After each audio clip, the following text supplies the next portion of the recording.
I don't remember the accident happening. The consultant came in and he said, Seth, you've broke the back of your neck.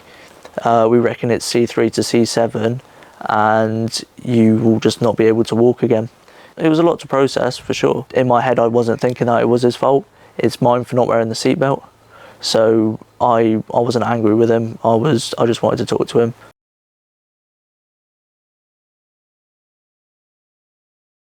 Absolute anger. Hated him.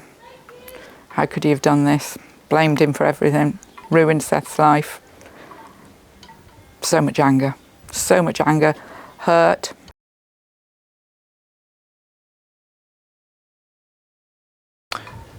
Arranged a private meeting for Harry to come in and see me in hospital. Harry couldn't even look at me for like the first 5 minutes that he was in the hospital. He was just standing at the end of my bed just trying to not look at me. Absolutely broke down in tears. Came and just gave me a hug, and he couldn't stop saying sorry. I just didn't want to see him.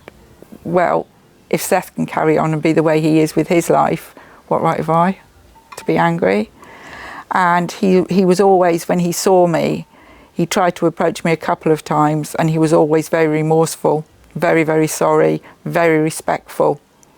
And I kind of softened to him a little bit more and realised actually it wasn't all his fault. It was only because of one bad decision, going out drinking. It was my mum that heard about restorative justice first.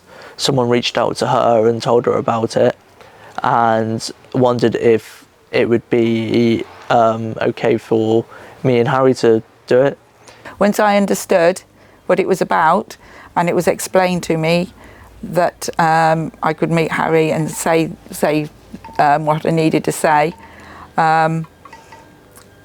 yes, there was no hesitation. I needed to say things to Harry. When I first saw him in prison, when I first went to go into the room, I looked through a window to see him sitting in a chair at the end of the room, I got really frightened. I thought, I can't do this. Saw him and he came towards me and he looked at me and I looked at him and I just gave him a big hug. So we hugged each other and both cried. It was like a pressure had gone off me. It was like some sort of closure because I was able to say the things I needed to say. Whenever I see him, just gives me a hug. Yeah, it's absolutely fine. If I hadn't had the opportunity seeing Harry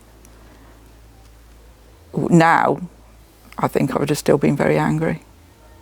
And straight away I was like, yes, for sure. If it was the only way that me and Harry were able to keep our friendship and to be in contact, I would do it 100%. Each party to explain what happened from their perspective, describe how they were feeling at the time, how they're feeling now, and what questions they may want to ask, explanations they might want to give, and what they need to be able to move on.